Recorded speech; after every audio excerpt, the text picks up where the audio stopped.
अगर हम सात्विक भाव रखते हैं, सात्विक हमारा विचार है, तो हमें सात्विक देवी देवताओं की पूजन करना चाहिए, है ना, सौम्य स्वरूप में, प्रसन्न अवस्था में। अगर हम तंत्र प्रयोजन में विश्वास रखते हैं, आस्था रखते हैं, तो हमें फिर उन देवी देवताओं का तंत्र में जिन जैसे बंगलामुखी हैं, 10 महाविद्या है, महाकाली है, इनकी पूजन करना। लेकिन इनकी पूजन में आपको विशेष सावधानी, जैसे खान पान, आचार विचार, सात्विकता विशेष रूप से कायम रखना पड़ेगा। लेकिन विशेष रूप से आप घर में अपने मंदिर की अगर हम मूर्तियों की बात करें तो गणेश, लक्ष्मी, राम दरबार, माता जी, राधा कृष्ण, हनुमान जी, और आप चाहें तो धातु रूपी शिव परिवार को रख सकते हैं घर में।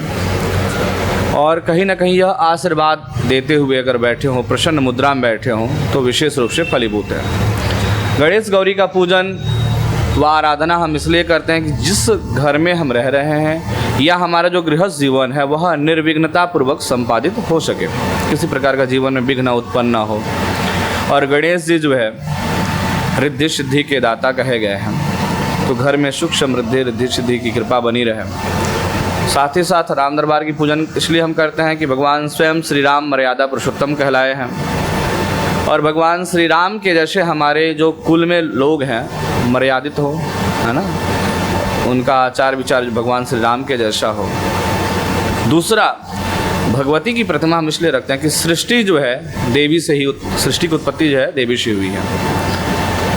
स्त्रियों के प्रति हमारे मन में, माता बहनों के प्रति हमारे मन में प्रेम उत्पन्न हो सके, और भगवती भी उनका विशेष ध्यान रखती हैं, विशेष कृपा उनके ऊपर होता है जो स्त्रियों का मान सम्मान करते हैं। कहते हैं ना शास्त्रों में कि लक्ष्मी वहीं वास करती हैं जहाँ स्त्री का सम्मान होता है।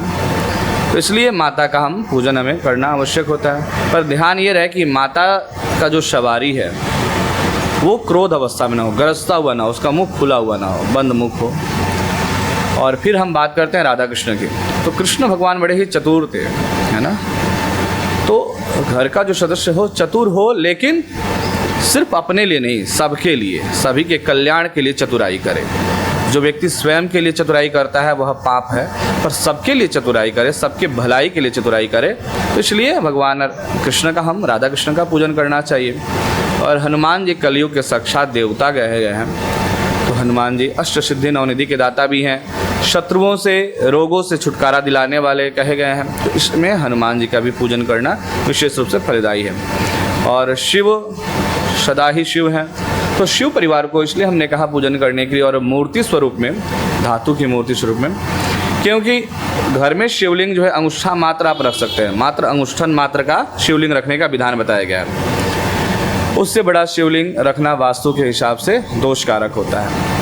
तो अगर आप चाहें तो अंगुष्ठा मात्र शिवलिंग रख के आप उनकी पूजन पाठ कर सकते हैं, इसमें कहीं कोई दिक्कत नहीं है, कोई दोष नहीं है। लेकिन उससे बड़ी प्रतिमा रखते हैं तो बहुत दोषकारक है, और शिव परिवार को आप पूजन में आप सम्मिलित कर सकते हैं।